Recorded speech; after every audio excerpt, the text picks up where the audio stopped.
So I recently released a video where I put up the shade cloth, and I wanted to mention I finally got these clips and they're working really well.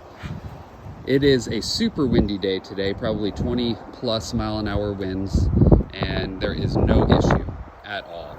This is staying put. So I just wanted to give you guys an update on that. Finally did find the clips on Amazon that fit these pipes, and it's working well.